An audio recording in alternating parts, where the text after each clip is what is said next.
करुणालयं नमामि भगवत्पादं शङ्करं लोकशङ्करं शङ्करं शङ्कराचार्यं केशवं बादरायणं सूत्रभाष्यकृतौ वन्दे भगवन्तौ पुनः पुनः ईश्वरो गुरुरात्मेति मूर्तिभेदविभागिने व्योमवद्व्याप्तदेहाय दक्षिणामूर्तये नमः। ॐ नमः प्रणवार्थाय शुद्धज्ञानैकमूर्तये निर्मलाय प्रशान्ताय दक्षिणामूर्तये नमः। ॐ सहना भवतु सहनौ भुनक्तु सह वीर्यं करवावहै तेजस्विनावधीतमस्तु मा विद्विषावहै। ॐ शान्ति शान्ति शान्तिः।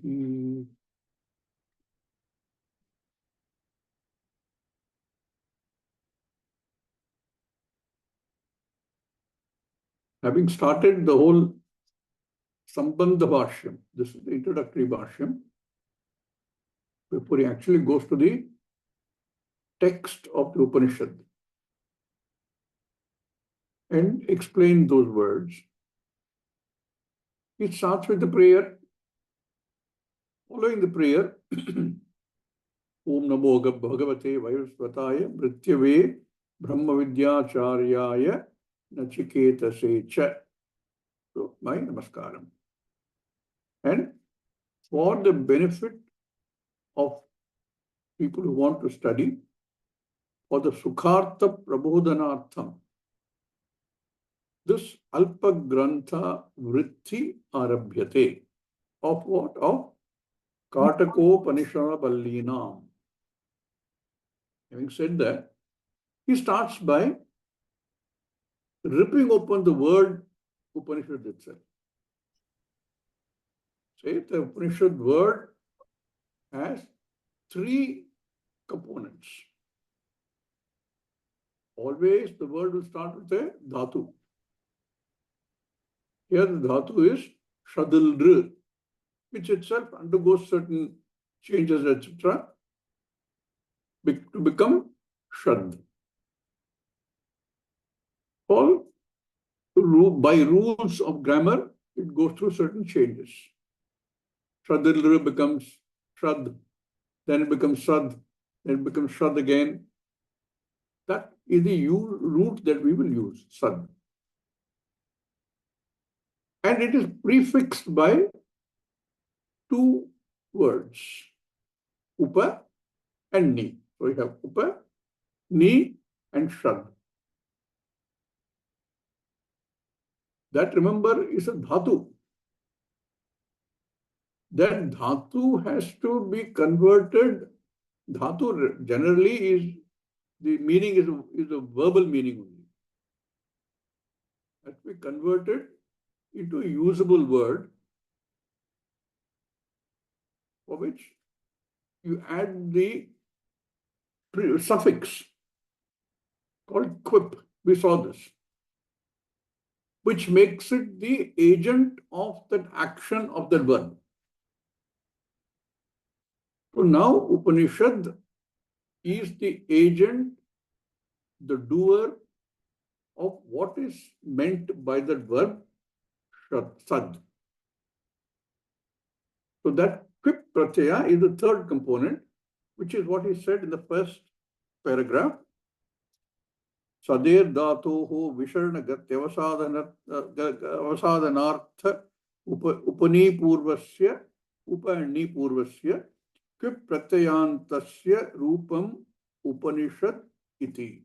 This is the composition of the word Upanishad. The word has these various components. It's only more like a Rupa Siddhi, explaining the word and its components. Then he said, and we saw this, and every dhatu has clear meanings given to it. Here it has three different meanings. Visharana Gatyavasadanartha. So there, if you see the Dhatu Pata, it will say Visharana Gatyavasadanarteshu. The three meanings of the word Sad, of the Dhatu Sad. And each one has its own clear meaning. Visharana, that which disperses, that which disassembles.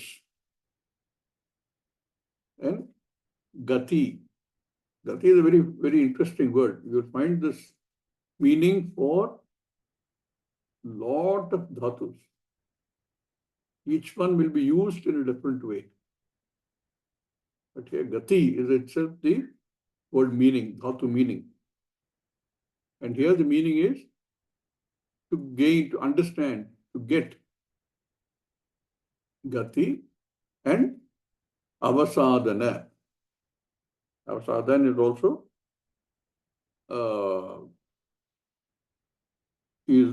putting an end to, destroying.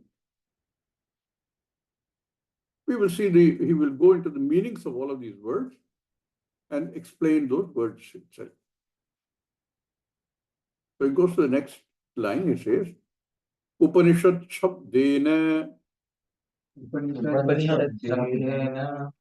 Cha Vyachikyasita Grantha Pratipadhya Vedya Vastu Vishaya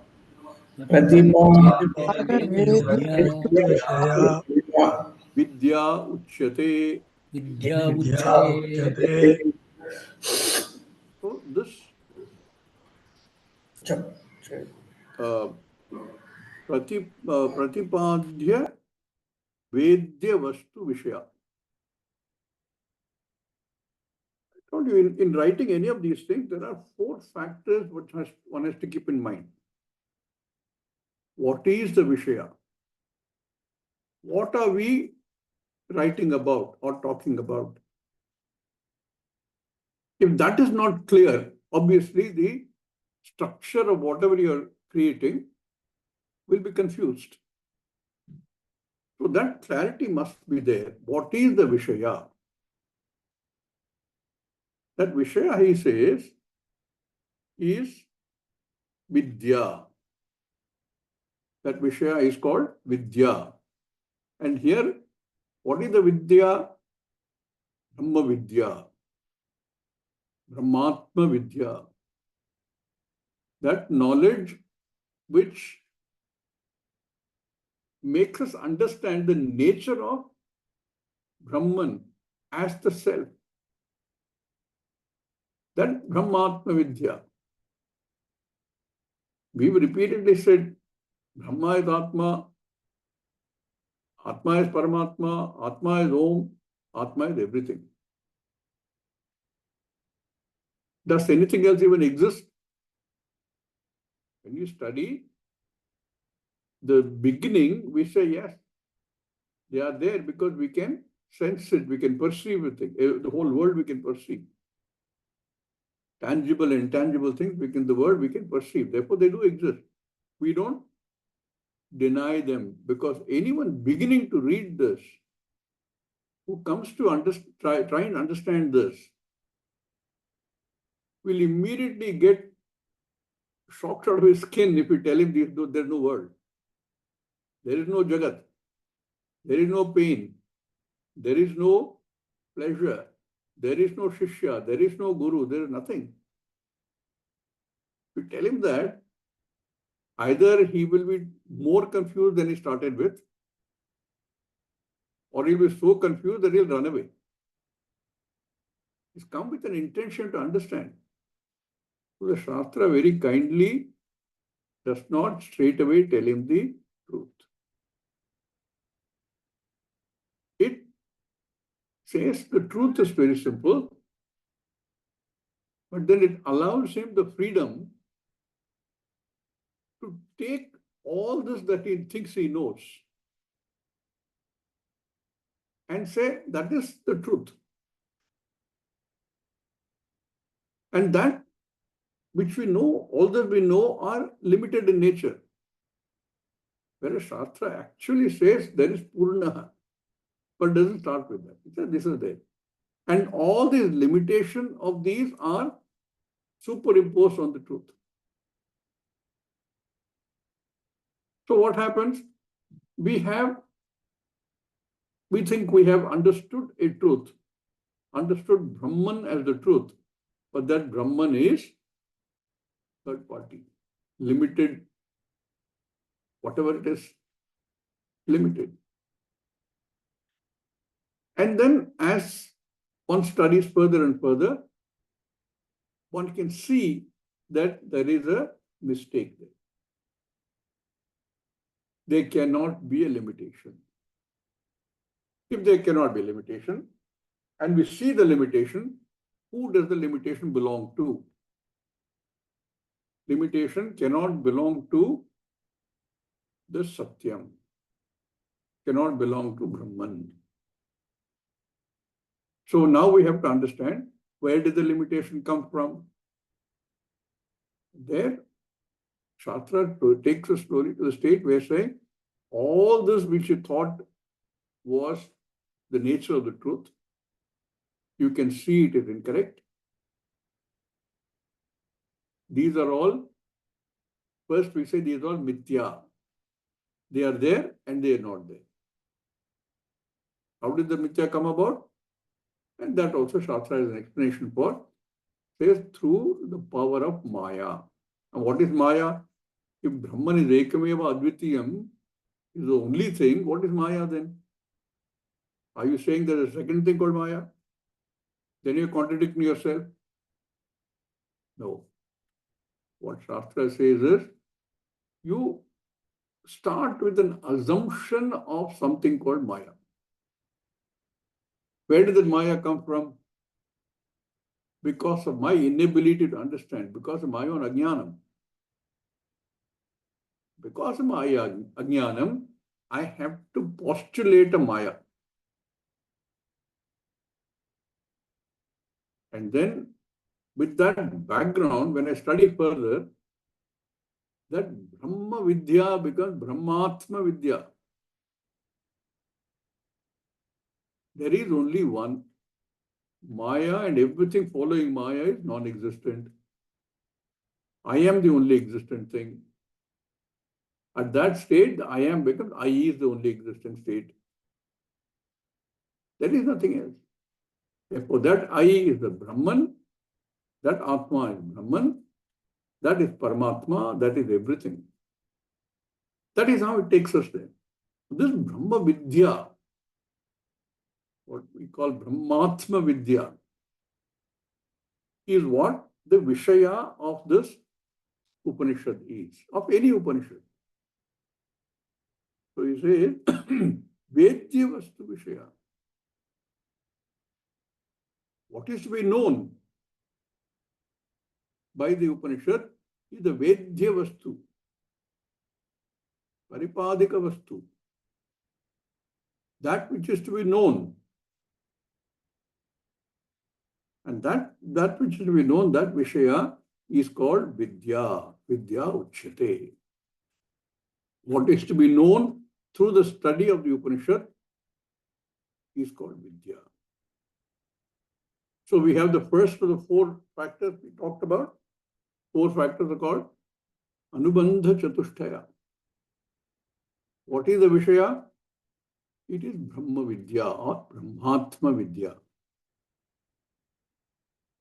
That Vidya which leads us to understand the truth of Brahman, the truth of Paramatma, the truth of the entire Jagat, and the truth of I as being only one. That Vidya, Brahmatma Vidya, is the Vishaya of any Upanishad.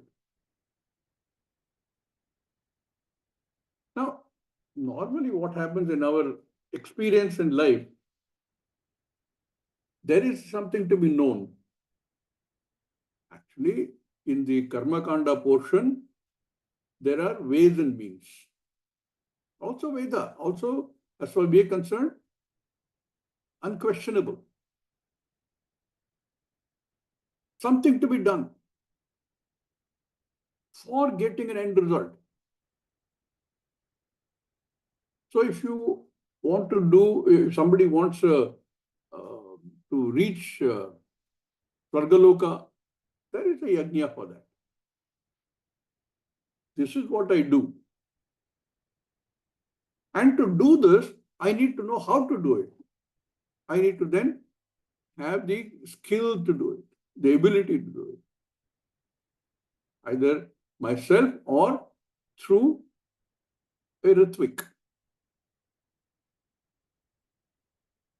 Therefore, I have an end objective to be achieved for which I have to do something, and that relationship between what I have to do to gain what I want to gain is called sadhana, sadhya, sambandha.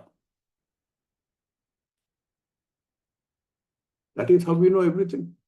We do everything. We want to get a lot of wealth. We know what to do, because that is all given in our Karma Kanda of the Veda. So if you follow all that, you get wealth. So that Sambandha between what is specified in the Shastra and the end result that it promises is known.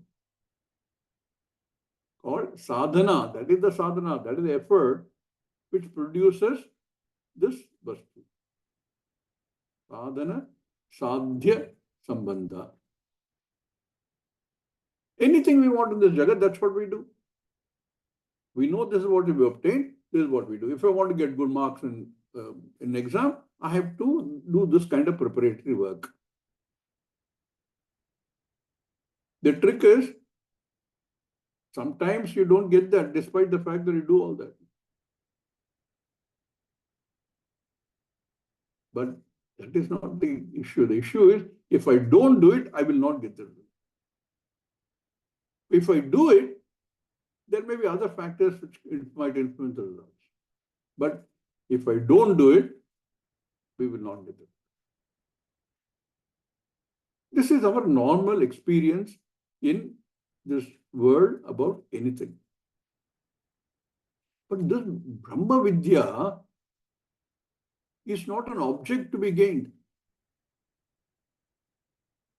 Brahma Vidya is not like Svargaloka or wealth or name or putra or whatever else it is. Any artha, kama, dharma that we want to gain, there is a method for doing that. That sadhana that you do will get to the sadhya vastu. So sadhana, sadhya, sambandha. But here there's nothing to get. What are you going to get here? It is already siddha vastu. We are already, if you want to be free of all the limitations that you have, what do you have to do? You have to do nothing. You're already free. But you don't know. Like our famous prince who got lost and was begging in the streets. He just doesn't know he's a prince. But he's a prince. You just don't know. You're like the 10th man.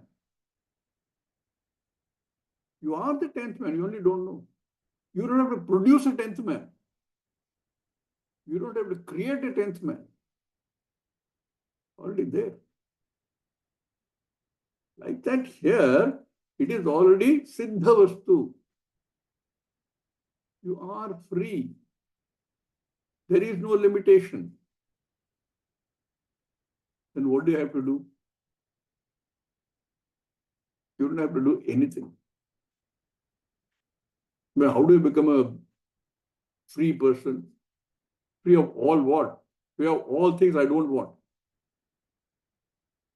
free of sorrow, free of dukkha, free of everything, free of pain. Hey, you are free. All the dukkha you're feeling, the sorrow you're feeling is not true. Then why do I feel it? That is where the catch is. Because of your own ajnanam. How do I then get rid of the ajnanam? Through jnanam. There is darkness in my head. I only have to bring a light. With that, my ajnanam is gone. What does that mean? That means I know I am free. I don't have to do anything. It is not a vastu, it's not an object that I have to go and gain or produce or change or modify. I have to do nothing. That vidya that I have to gain is only knowledge. Therefore, I cannot say that this is a sadhana sadhya relationship. What is the relationship then? That this relationship between what is to be known, Vedya Vastu, and whatever you do to get the Vedya Vastu is called Pratipadhya Pratipadaka Sambandha. I have to only know that Pratipadhya Vastu is what is to be known is the Vishaya. Is that knowledge, and that knowledge simply is that I am free. That I am the prince. That I am the 10th man. I don't have to become the 10th man. I don't have to become free. Only have to know. So that Sambandha, he says, Pratipadhya Vedya Vastu. That Vastu, that knowledge that is to be known, that Vidya, Vedya Vastu Vishaya is called Vidya. Vidya Uchyate. All I have to know, all I have to do is know. Open my mind. I filled it with a lot of wrong notions. All I have to do is allow them to go away layer by layer. Vedya Vastu Vishaya is called Vidya. Pratipadhya Vedya. That is the Sambandha. So we now have a Vishaya, and we now have the Sambandha between the Vishaya and this Grantha. What will this Grantha help me do? This Sambandha will get me to a state where I understand the reality. I don't have to do any yajna to gain some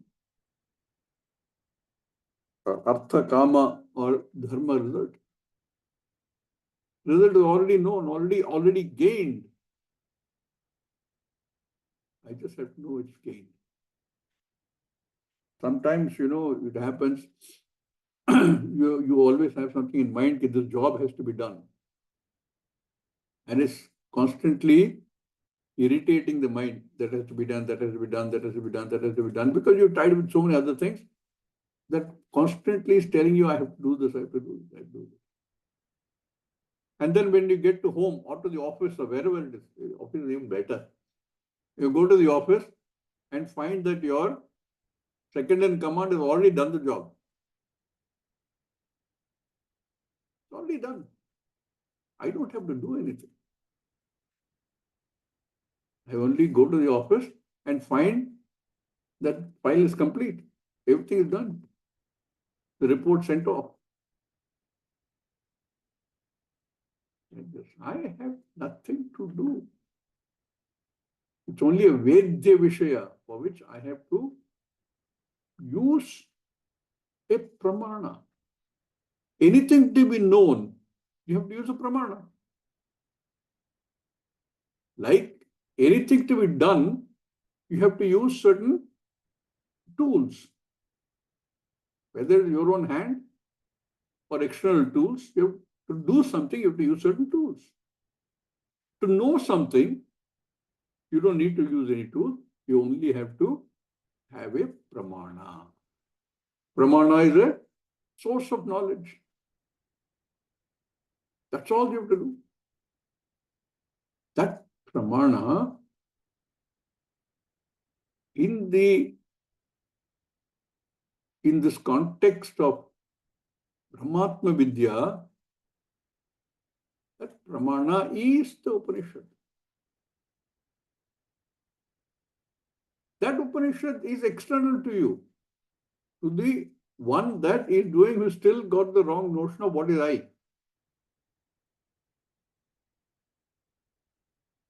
Our normal experience is what? I consists of the entire Sharia with all the senses. Those senses are a part of I. And therefore, I use them as a pramana for seeing objects which are external to me. But in this case, none of those will work. In this case, none of them will work because I have to know I. I have to therefore have a pramana which is none of these five. It's not the sight, it's not hearing, it's not smelling, it's not touching, it's not tasting. It has to be something other than these.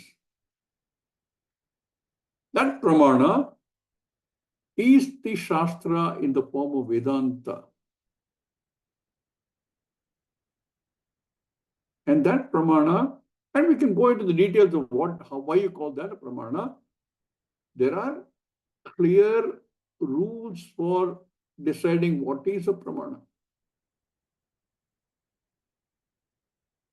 In this, any Upanishad is a pramana for this because the Upanishad subject matter is you. And there is no other way of knowing it. Just like you cannot know color or form by anything other than the eyes, or sound by anything other than the ear. Like that here also, to know the self, there has to be a pramana for which the subject matter is I, and for which there is no other way of knowing. That pramana is the Upanishad. Non-contradicting within itself, non-contradicting anything else that you think you know, non-contradicting any of the other senses or pramana. And we can prove all this. He is the Upanishad. So, that Upanishad, which is the pramana for knowing the Vedya Vastu, and the Sambandha between what it says and the knowledge that you have to gain is called Pratipadhya Pratipadaka Sambandha. Using a pramana. That Upanishad Shabdena, what is indicated? That Vidya, which is the Vedya Vastu, and that text, that Grantha, which is the pramana for knowing the Vedya Vastu, that is the Pratipadhya and Pratipadaka. That Upanishad for which Vyachikyasita Grantha, with a desire to explain that. Vyachikyasita Grantha. Grantha is a book. So this book that Our original Grantha is the Upanishad. But to explain the Vyachikyasita, to explain that Upanishad, we have this Bashyam. Upanishad Shabdena cha Vyachikyasita Grantha Pratipadya Vedya Vastu Vishaya Vidya Uchyate. Having explained this, that this is the Upanishad for which is the Pratipadikam, the source for us to know,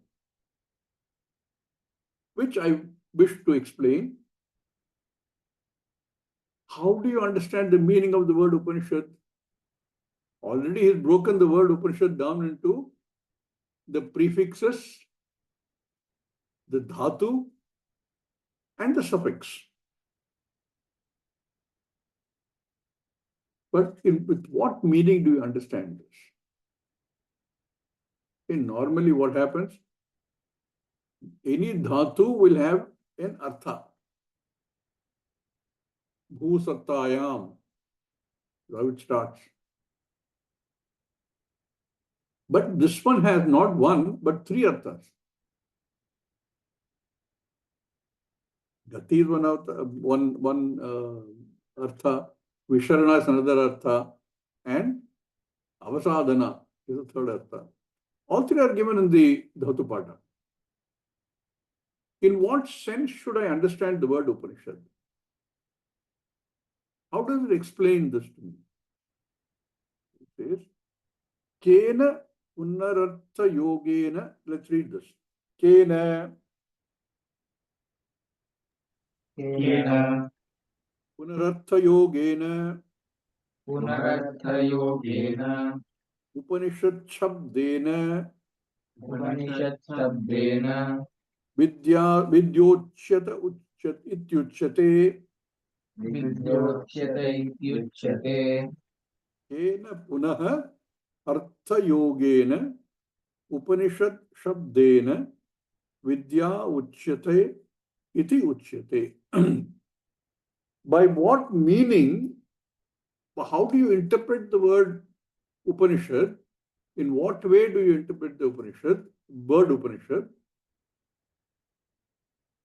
How do you understand the Sambandha? I said this is the Pratipadika Sambandha. In what way do you see this Sambandha, this connection between the Upanishad, the Shabda, and the result that you want, which is Vidya. Vidya is a Vishaya. Brahmatma Vidya. So which meaning should I take for the dhatu and the suffixes and the prefixes? So he says, Uchyate. I will now explain by taking what meaning should we understand this Sambandha between the Grantha and the Vidya. Our normal conversation, we use languages. And many times you will notice that what I am trying to convey using words, the listener, and if there are many listeners, each one may understand it in his own or her way or own way, leading to arguments. And this is very common. Our usage of words, how do you even understand any word? We don't understand, we don't analyze the word the way it is analyzed in Shastra. How do we understand a word? You read a word once somewhere, any language, English, Tamil, Hindi, whatever language. You read the word in the context of where you're reading, you make out a certain meaning. That registers. And if you're in doubt, you can always open the dictionary and double check to make sure that you understood it the way it probably is meant to be. Then, after some time, you see the same word in another context, in some other text. And that word now takes a new meaning, or narrows the meaning down to a little bit. Then you repeatedly see the same word in use, and you then formulate a final image in one's mind about what the word represents. Now, the same word may have been heard and read by the listener in a different context. He has not read the same thing that you've read. He has not heard the same text that you've heard. So he has formed a word meaning which may not be the same as your word meaning. Therefore, when you use the word and convey something, what he hears, what he understands is different. This is a normal problem. In fact, many times you find people use words they've heard elsewhere without going into saying, does that make sense?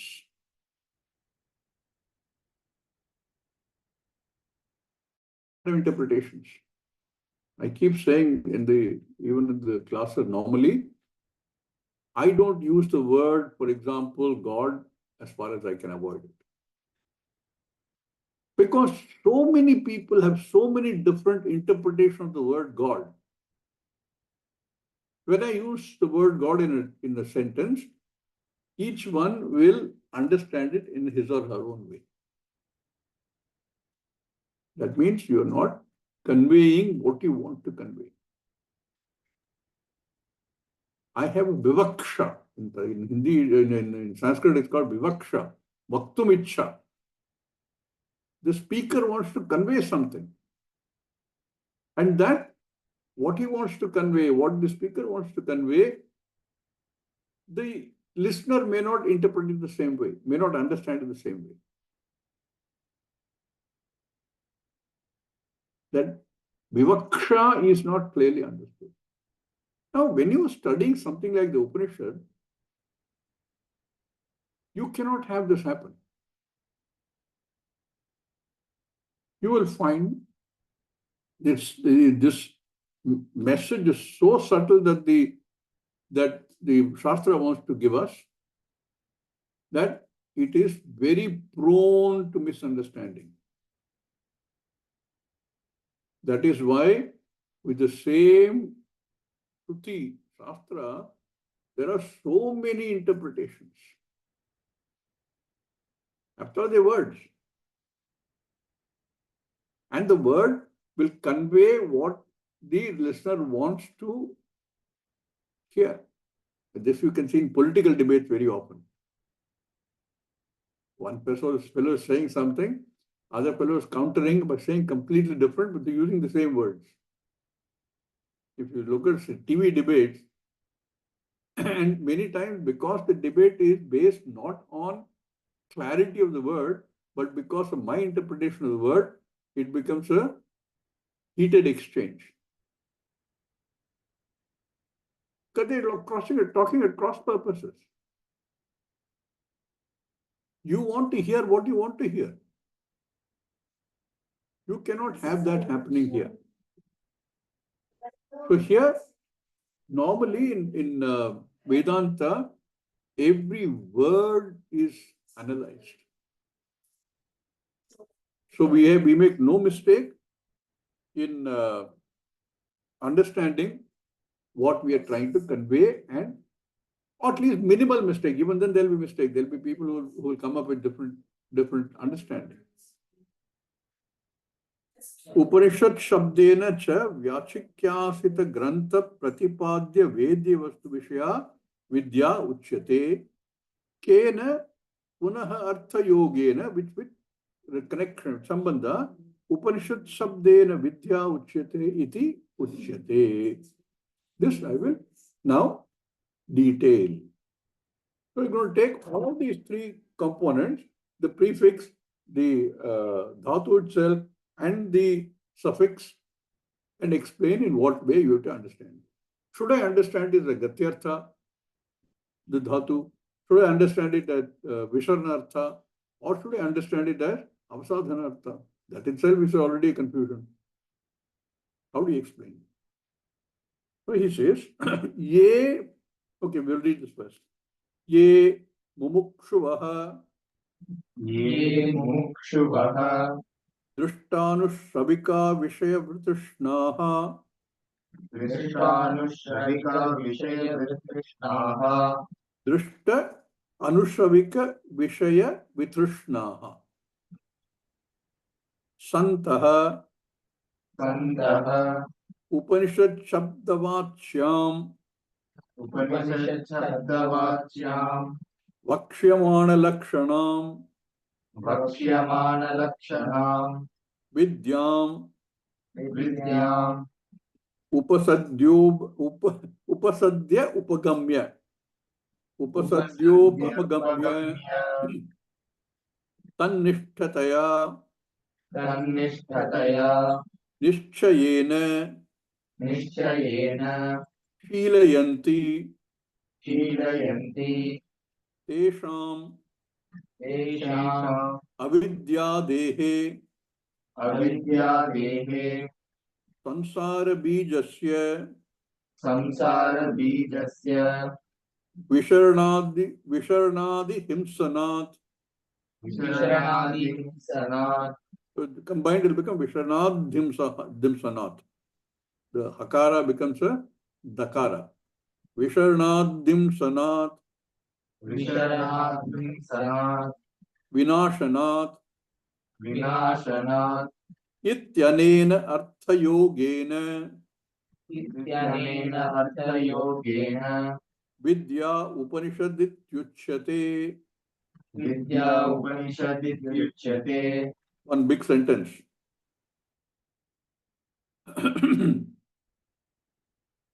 This Vishaya we have seen, this Sambandha we have seen, and what is the result? Is Vidya. For whom? For whom is it relevant? Yes, mumukshuvah. Ye mumukshuvah.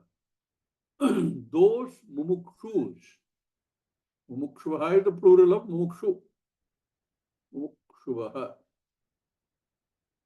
Those mumukshuvah, the desiderative word, expressing a desire. A desire for being free.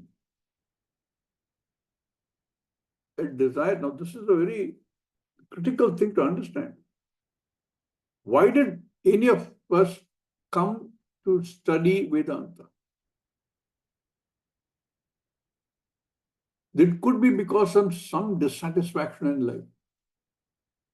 It could be because of some confusion in life. It could be because of questions like, why me?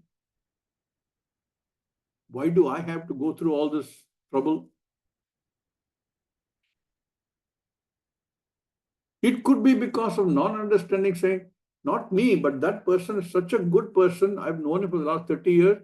He's never done any harm to anybody. Why does he have to go through this kind of pain? Why does God, who is supposed to, I'm deliberate with the word God, why does God, who is supposed to be all merciful, why does he create floods and tsunami and war, where there's so much of pain and destruction? Could be any of these things. I'm confused. What is it that we need to get in life?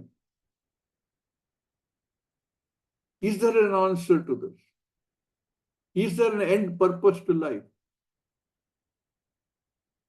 Or it could be somebody who has tried getting many things in life, who looked at this and saying, I've got this wealth, I've got this fame, I've got this security, I've got this, all my wishes fulfilled.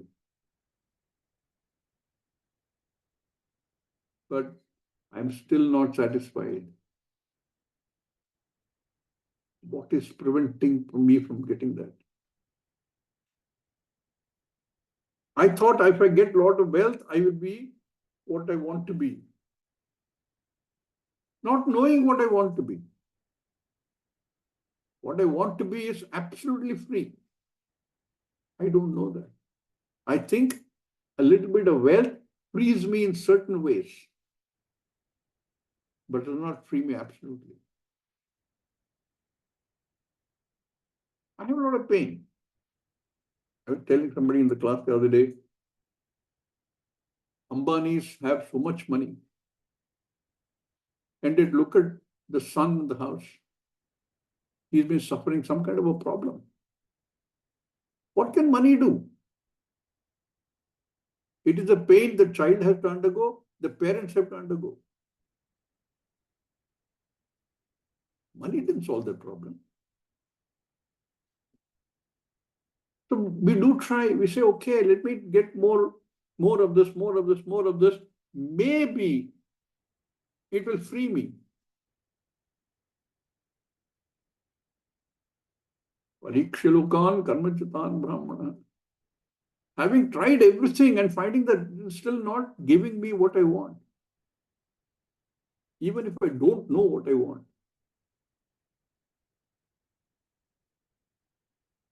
Is there an answer? Is there a way of getting it? Is there a way of becoming free? That's how we start. We don't say, oh, knowing that I'm free. We start by saying, is there a way of becoming totally free? Can you try everything that you can try?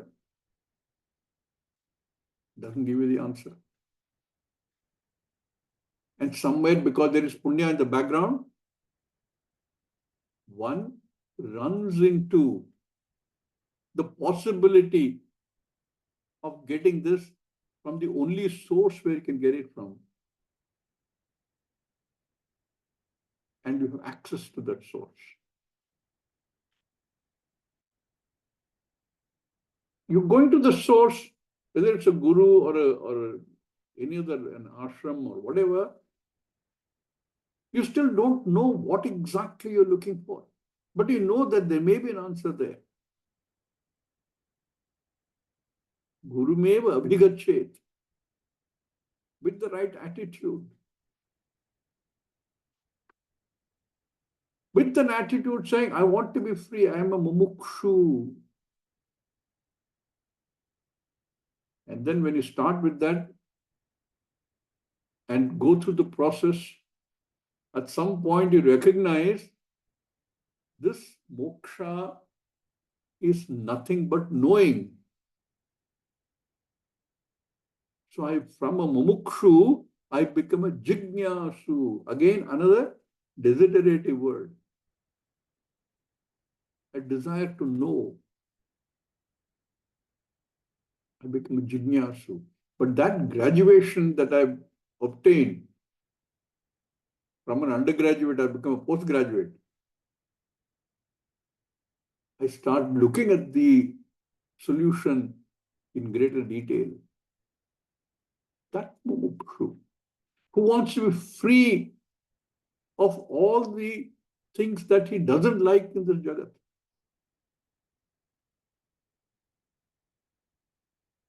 And he says, I have to find the way of getting there. Mumukshuvaha. All those people who are looking for that. The entire range of people, starting from the first person who doesn't know what he's looking for, but he feels that there is something to know. When we start studying, look at your own background, think back. Somewhere you had definitely some shraddha saying this rishis knew something. These rishis knew something. and they have put it down. Can I find out? Can I find somebody who can explain that? I never studied Sanskrit, so I can't study the thing myself. Maybe I'll start studying Sanskrit now. I'm already retired. I'm looking for that answer. Starting from that person, all the way through to the fellow who is now become a jignasu, who is looking for the jnanam, who's understood that that's all I need to know. Somehow I have to know that I am the 10th man. There is no cause for grief. Ashocyan anvashocastvam. Bhagavan said that to Arjuna right in the beginning, although Arjuna didn't understand what he was saying. And even when you start studying the Gita, we also don't understand the beginning. But if you go through the 18 chapters, 1, 2, 3, 4 times, and then you go back and read the second chapter, this is what Bhagavan meant. Shocyan anvashocastvam.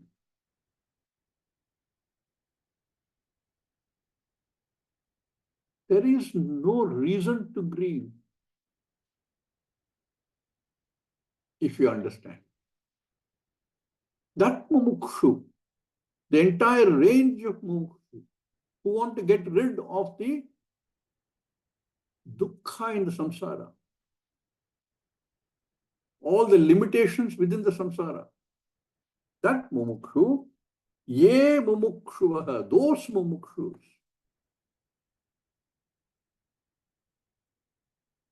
Just again a beautiful compound here. Drishtanusravika vishaya vrtishnaha santa. Drishta anusravika vishaya vitrishna. People who have no trishna.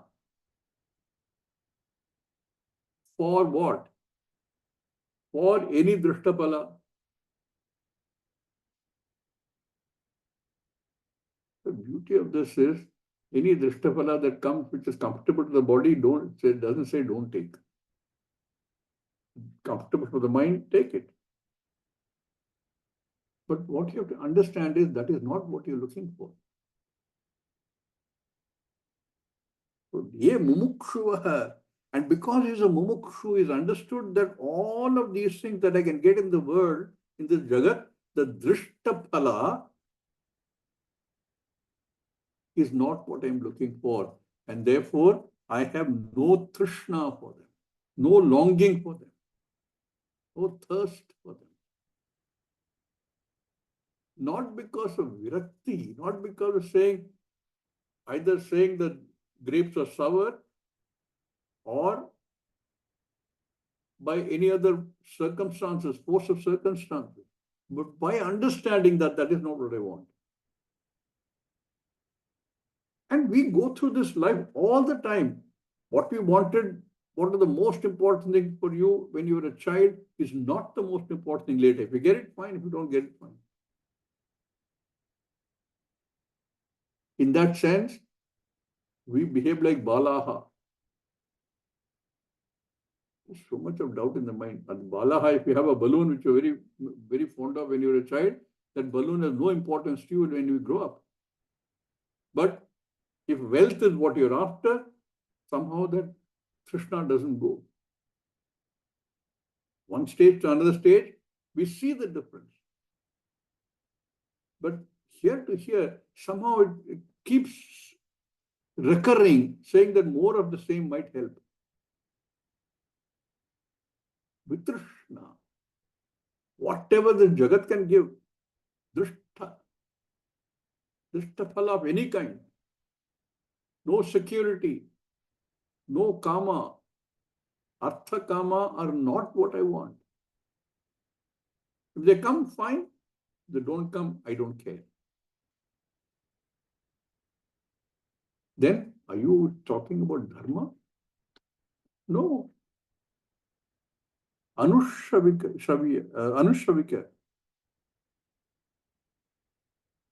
I have heard, because I have Shraddha in the Shastra, I have heard from the people who know, who have studied the Shastra, tell me that there is a place called Svargaloka.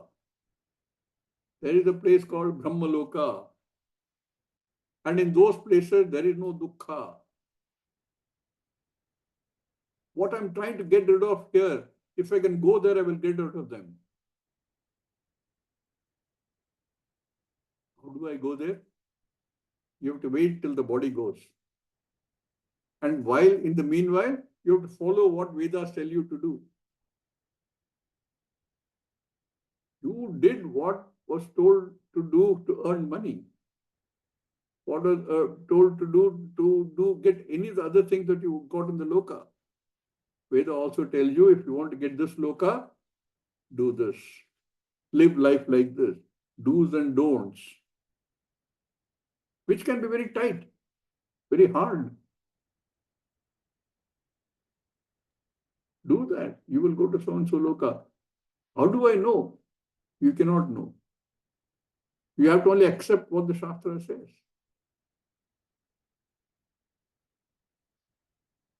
Okay, I have Shraddha in the Shastra, therefore I will do it. I have heard Anushravita, what the Shastra has said to me, that I can gain there. That is your Artha Kama Dharma. In even that, I have Trishna. Because the same Veda tells us that that is not going to solve your problem, my friend. The same Veda says you go to Sargaloka, you spend long time. In the Swargaloka, you may find you spend 1 year of Swargaloka time, which may be a few hundred years of Mrityaloka time. But whatever the period is finite. You're back to square one after that. Therefore, with Krishna. So for those mumukshus who have understood this and therefore have a Vitrishna, Vigata Krishna, for them, we will talk about Upanishad Shabdavachya, which we will read in the next class. Om Purnamada Purnamidam Purnat Purnamudachyate Purnasya Purnamadaya Purnameva Vashishyate Om Shanti Shanti Shanti Harihi Om Shri Gurubhyo Namaha Harihi Om